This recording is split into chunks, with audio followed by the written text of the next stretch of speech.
सब भैया जैसन रे बेटा करे न पैनी काम रे। गंदा गंदा गाना गा के करो ही अपन नाम रे।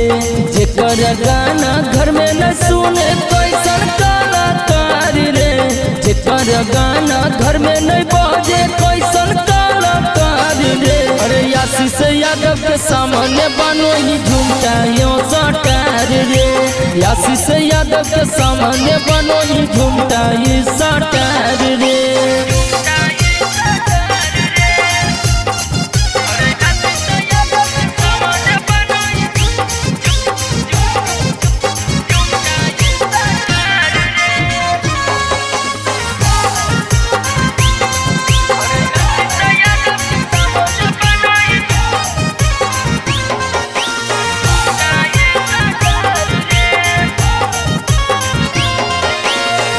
मगही में बनल हॉकिंग ट्रेंडिंग या सटार रे। उनका से मिले बेटा लगो है कतार रे। मगही में बनल हॉकिंग ट्रेंडिंग या सटार रे।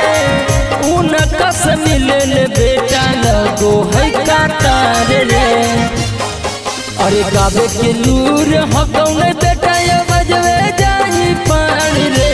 गावे के लूर हकौन बेटा ये बजवे जाई पार रे। अरे आशीष यादव के सामने बनो ही झुमटा यो सटार रे।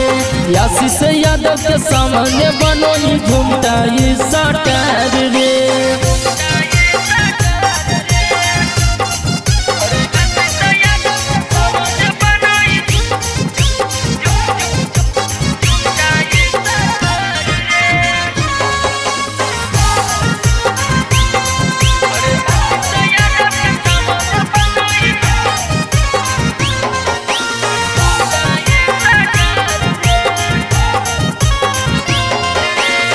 मीडिया के सामान्य बेटा बने रंगबाज रे। झूमटा में चालू है आशीष मनोज के राज रे।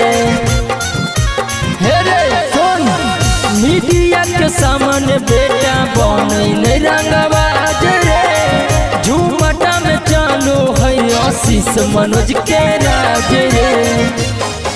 अरे गाबो हिया सट जवे पर मोकड़िया नियन बेमारी रे। गाबो हिया सट जवे पर मोकड़िया नियन बेमारी रे। अरे आशीष यादव के सामने बनो ही झुमटा यो सटार रे। आशीष यादव के सामने बनो ही झुमटा ये सटार रे।